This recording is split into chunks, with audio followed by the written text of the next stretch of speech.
Iran पर America किसी भी वक्त बड़ा हमला कर सकता है और रणनीति बन चुकी है। युद्धपोत लोड है, हथियार एक्टिव हैं, बस ट्रंप का आदेश बाकी है। ये बात इसलिए कही जा रही है क्योंकि ट्रंप ने यह साफ कर दिया कि वो ईरान को अंतिम मौका दे रहे हैं। ईरान बातचीत करे, नहीं तो उन पर वैसा हमला होगा जैसे 28 फरवरी को हुआ था।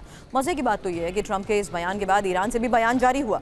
ईरानी नेताओं ने यह साफ कहा कि अमेरिका से कोई बातचीत नहीं कर रहे, यानी सैन्य मोर्चे पर अमेरिका को पटखनी देने वाला ईरान कूटनीतिक मोर्चे पर भी अमेरिका को मात देने की कोशिश में है। ईरान को अंतिम मौका, डोनाल्ड ट्रंप की बात क्या धोखा। फारस का समुद्री जाल, यूएस के पास विकल्प का आकार। ट्रंप ने फेंका वार्ता का पासा, ईरान ने बताया यूएस का झांसा। वार्ता युद्ध पर ट्रंप का यू टर्न तय, क्या ईरान में भय। पेजेश्कियान से नाराज मुस्तफा, क्या ईरानी सत्ता में फूट।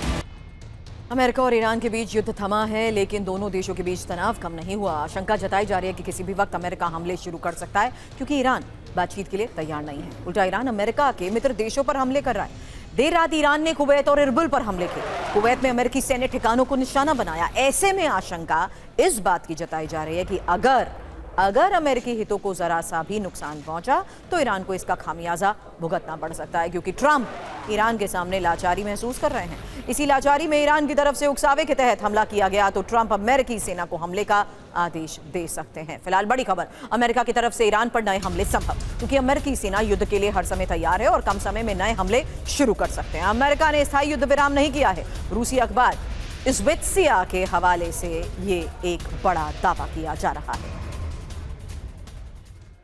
युद्ध थमा है, खत्म नहीं हुआ। ट्रंप ईरान पर सैन्य और कूटनीतिक दबाव बनाना चाहते हैं। अगर कूटनीतिक प्रयास विफल तो बड़े पैमाने पर सैन्य अभियान। मौजूदा शांति अस्थायी, किसी भी उकसावे के बाद युद्ध तेज। और अमेरिका की पश्चिम एशिया में सैन्य मौजूदगी भी बरकरार है। हालात बिगड़ने पर तुरंत कार्रवाई का विकल्प भी खुला है। हालांकि straight of Hormuz America Iran के बीच तनाव का मुख्य मुद्दा है और ईरान अपनी मिसाइल ड्रोन क्षमताओं से भी पीछे नहीं हटा है, जबकि ईरान जवाबी कार्रवाई की क्षमता बनाए हुए है। बड़ी बात यह है कि फिलहाल युद्ध में ठहराव, अमेरिका की सैन्य रणनीति समाप्त नहीं हुई है, यही अखबार में दावा किया गया। अब ईरान में सुप्रीम लीडर मुश्तबा और पेजेश्कियान में मतभेद भी बढ़ चुका है। बड़ी खबर यह है कि मुश्तबा ने पेजेश्कियान को बड़ी चेतावनी दी। अब पेजेश्कियान का इस्तीफा मंजूर होगा। अब इस्तीफा दिया तो मैं मंजूर करूंगा। ईरान के हिजबुल्लाह के सेक्रेटरी जनरल का यह बयान। मुश्तबा और पेजेश्कियान में मुलाकात की भी खबर है, जहां कार में दोनों के बीच मुलाकात और दोनों के बीच करीब 2.5 घंटे तक मुलाकात हुई। ईरान इंटरनेशनल के हवाले से इसको लेकर क्या बड़ा दावा किया जा रहा है, डिटेल आपके सामने, क्योंकि लगातार खबरें मुश्तबा और पेजेश्कियान में मतभेद को लेकर आई हैं। अभी तक क्या हुआ, मुश्तबा और पेजेश्कियान के संबंध तो ठीक नहीं रहे। मुश्तबा और पेजेश्कियान में मतभेद की लगातार खबरें आई और इस्तीफे को लेकर पेजेश्कियान को चेतावनी भी दी। मुश्तबा ने कहा अब इस्तीफे की धमकी मत देना। पेजेश्कियान अब इस्तीफा दिया, अगर पेजेश्कियान ने अब इस्तीफा दिया तो मंजूर करूंगा। 28 बार इस्तीफे की पेशकश या धमकी दे चुके हैं। मुश्तबा और पेजेश्कियान की मुलाकात को लेकर फिलहाल खबर है, मई महीने में दोनों के बीच मुलाकात हुई। कार की पिछली सीट पर दोनों की मुलाकात और डॉक्टर्स की कार में दोनों के बीच ये मुलाकात हुई। दोनों में करीब 2.5 घंटे तक मुलाकात हुई और पेजेश्कियान ने कहा था दोस्ताना माहौल में ये बातचीत हुई है। जल्द इंफॉर्मेशन वॉल का भी रुख करते हैं, क्योंकि मतभेद हैं क्यों, ये भी जान लीजिए। मुश्तबा और पेजेश्कियान में मतभेद क्यों है, क्योंकि ईरान की विदेश नीति पर दोनों की अलग अलग सोच रही है। हालांकि अमेरिका के साथ समझौते पर भी अलग अलग राय इससे पहले सामने आ चुकी है। यहां तक कि पेजेश्कियान के IRGC सरकार से कई मुद्दों पर सोच अलग रही है और पेजेश्कियान का रुख भी व्यवहारिक माना जाता है। हालांकि राष्ट्रीय मुद्दे को लेकर मुश्तबा का रुख काफी कठोर भी है। लेकिन आज के इस माहौल में इस खबर का आना, मनीष मेरे सहयोगी इस वक्त हमें ज्वाइन कर चुके हैं। मनीष, इस खबर का क्या मैसेज आएगा, क्योंकि जाहिर सी बात है डोनाल्ड ट्रंप जो बहुत मुखर रहे हैं, जो हर बार ये कहते हैं कि ईरान से ये मुमकिन नहीं हो पा रहा कि कोई किससे बातचीत की जाए। ये शुरुआत की बात कर रही हूं, जब हम मुद्दों को लेकर बातचीत करते थे और उसी दौरान ये जो रुख था जहां सत्ता कहीं ना कहीं डील और डिप्लोमेसी की बात करती थी, जबकि IRGC एग्रेसिवली अटैक करती थी। आज के माहौल में इस तरीके की खबर का आना भी क्या संकेत?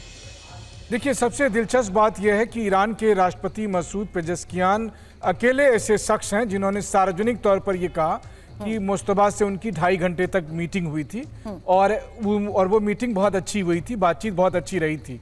और दूसरी बात यह है कि पेजेश्कियान साहब ऐसा नहीं है कि अचानक एक रात राष्ट्रपति बन गए थे, बल्कि उनके पिता और उस समय के सुप्रीम लीडर अयतुल्लाह अली खमनई के ही आशीर्वाद से वो बनने थे।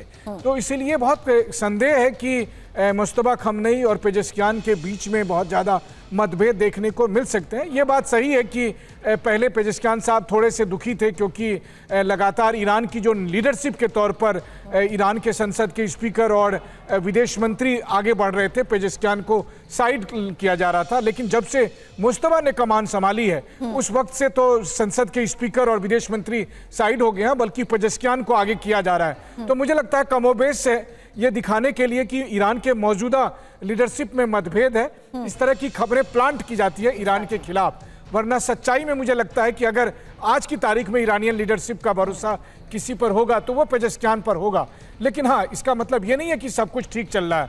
ठीक अराक्ची साहब के लिए ठीक नहीं चल रहा है, संसद के स्पीकर कालीबाफ साहब के लिए ठीक नहीं चल रहा, क्योंकि इन दोनों पर IRGC की टॉप लीडरशिप का आरोप यही है कि सुप्रीम लीडर सुपुर्दे खाक भी नहीं हुए थे और आपने अमेरिकियों के साथ हाथ मिलाकर 40 साल के बने उस नियम को तोड़ दिया जिस पर हम सब लगातार कस्में खाते थे। मैंने इसीलिए आज के इस माहौल में इस खबर का मतलब आपसे इसलिए पूछा क्योंकि क्या ये एक नैरेटिव सेट किया जा रहा है या महज प्रोजेक्शन है। अगली खबर भी सुनिए। ईरान के सिक्योरिटी चीफ को हटाना चाहते हैं मुश्तबा और मोहम्मद बागेरी जोगुल्दर को हटाना चाहते हैं Mushtaba. Supreme national security council SNSC supreme national security council के चीफ मोहम्मद बागेरी को लेकर यह खबर है और बागेरी की जगह मोहसिन रिजाई को सिक्योरिटी चीफ मुश्तबा बनाना चाहते हैं। IRGC में लंबे समय तक मोहसिन रिजाई रहे हैं। एक और इन्फॉर्मेशन वॉल पर डिटेल आपको देते हैं। मोहसिन रिजाई होंगे ईरान के क्या सिक्योरिटी चीफ, क्योंकि फिलहाल supreme national security council chief बदले जाएंगे, यही दावा किया जा रहा है और मोहसिन रिजाई को सिक्योरिटी चीफ बनाने की तैयारी को लेकर यह दावा किया जा रहा है। हालांकि मोहम्मद बागेरी जोगुल्दर को हटाना चाहते हैं मुश्तबा और यही ईरान इंटरनेशनल की तरफ से दावा किया गया। लेकिन रिजाई को कमान क्यों? SNSC चीफ के पद पर कट्टर वफादार की जरूरत है। दूसरी बड़ी बात, अभी मुश्तबा के मुख्य सलाहकार मोहसिन रिजाई हैं और साथ ही आज के इस हालात में जिस तरीके से मनीष ये दावे किए जा रहे हैं इसका मतलब क्या होगा, करूंगी इसको लेकर आपसे सवाल। उससे पहले चोरी छिपे कच्चा तेल IRGC बेच रहा है। एक और बड़ी खबर आई है जहां हॉर्मूज नाकेबंदी के बाद भी तेल IRGC बेच रहा है और 66 तेल टैंकर्स को ओमान की खाड़ी से चीन भेजा गया है। IRGC ने करीब $6 अरब की कमाई की है। यूनाइटेड अगेंस्ट न्यूक्लियर ईरान नाम के संगठन ने रिपोर्ट जारी की है।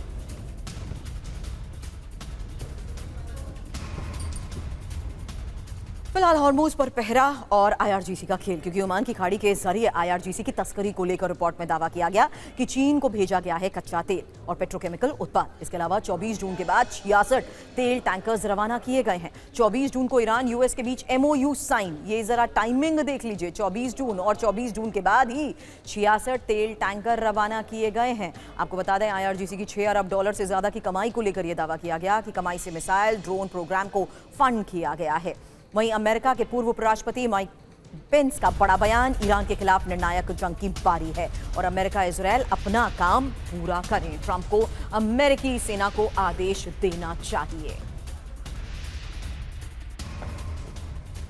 तो माइक पेंस ईरान पर हमले की बात कर रहे हैं, वहीं इजराइल में IDF को अलर्ट पर रखा गया है। इसकी वजह क्या है? जल्द एक इन्फॉर्मेशन समझिए, क्योंकि ईरान से तनाव और हाई अलर्ट पर इजराइल भी है। इजरायली सेना IDF को हाई अलर्ट पर रखा गया है। साथ ही ईरान के साथ हालात किसी भी समय बिगड़ सकते हैं। इजराइल में भी अलर्ट लेवल बढ़ा दिया गया है। इजरायली एयरफोर्स को हाई अलर्ट पर रखा गया है। Israeli military intelligence high alert पर है। सभी एयर डिफेंस भी एक्टिव हैं। साथ ही US इजरायली सेना के बीच सैन्य समन्वय जारी। वहीं मनीष, अब आज के इस हालात में लेटेस्ट डोनाल्ड ट्रंप के बयानों की बात करें तो वो तो कह रहे हैं कि ईरान को मैं बातचीत के लिए भी लास्ट चांस देने के लिए तैयार हूं। वहीं सैन्य कार्रवाई के लिए सीमित विकल्प को लेकर एक्सपर्ट्स लगातार दावे कर रहे हैं।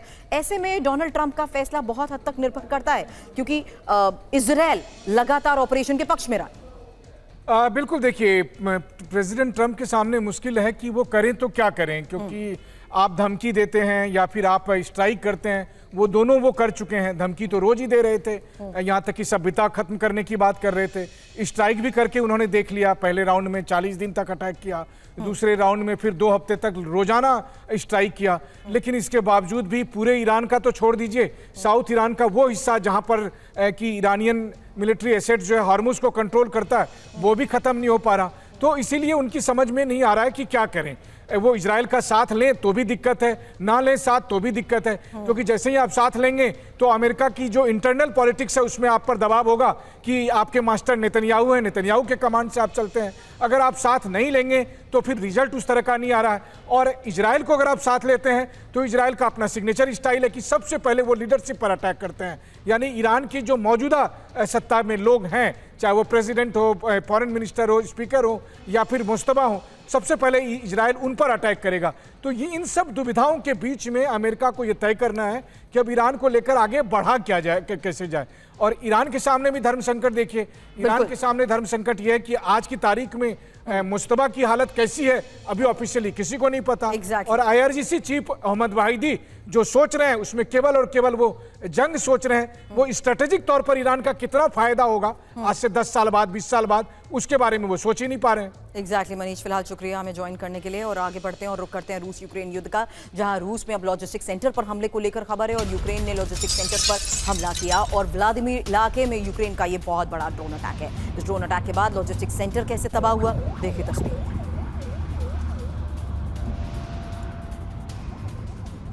यूक्रेन ने रूस के शाहिद ड्रोन को भी मार गिराया। बड़ी खबर है रूस के शाहिद ड्रोन को ढेर करने को लेकर, जहां मिराज 2005F ने शाहिद ड्रोन को मार गिराया। यूक्रेन के मिराज 2005F ने रूस के जेट पावर्ड शाहिद ड्रोन को मार गिराया। मिराज 2005F ने रूस के जेट पावर्ड शाहिद ड्रोन को मार गिराया। ये देखिए तस्वीर। लगातार हो रहे हमलों के बीच ड्रोन वार जारी है और रूस के कैमकाजी ड्रोन पर यूक्रेन के हमले को लेकर भी खबर है, जहां गेरान 2 कैमकाजी ड्रोन को मार गिराया गया। वोल्कन तोप का इस्तेमाल कर गेरान 2 को मार गिराने का दावा। यूक्रेन ने जमीनी ड्रोन की ताकत भी दिखाई है, उड़ते हुए ड्रोन को चकमा दे रहा है जमीनी ड्रोन।